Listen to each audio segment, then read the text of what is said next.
Who are you and where are you from? Richard Herbert, Malibu and Salt Lake, Utah, but mostly Malibu. All right. What do you do? I'm actually an executive recruiter, and I deal with some companies actually that are doing carbon capture, things like that, DAC. Wow. So has the climate changed much since you were a kid? Oh yeah, definitely. I mean, you know, more extremes,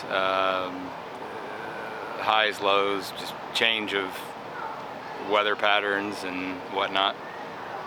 And here in Malibu, we had a kind of a tough winter.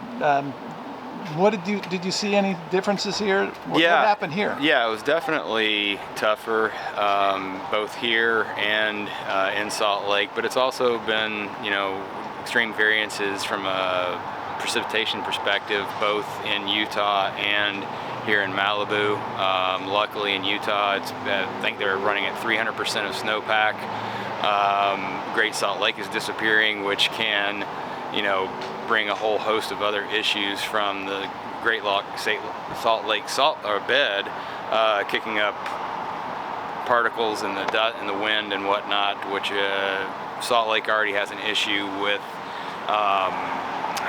bad inversions. Air quality has some of the worst air quality in the world during the winter times, and that will, you know, contribute to bad air quality.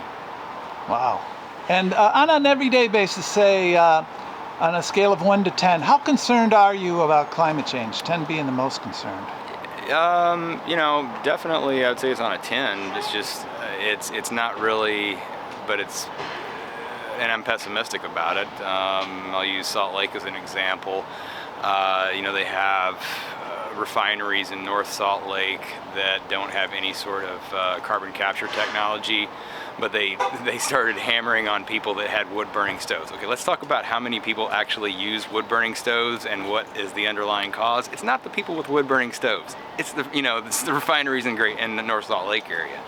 So yeah, until you know, big business actually goes all in and wholesale change, I just don't really see it changing much. It's just going to get worse.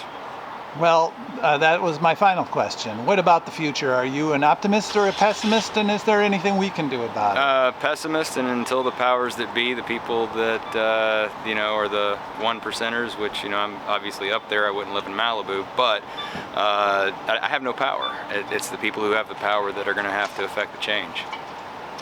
Yeah, and Malibu is seems quite exposed to the.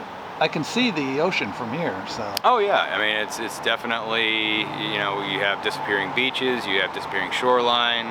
So as you know, the sea level rises, I have a friend down in Miami, and he has a boat that goes under the tunnels down in Miami, and the roof of his boat is getting closer and closer and closer. You know, it's going to be interesting.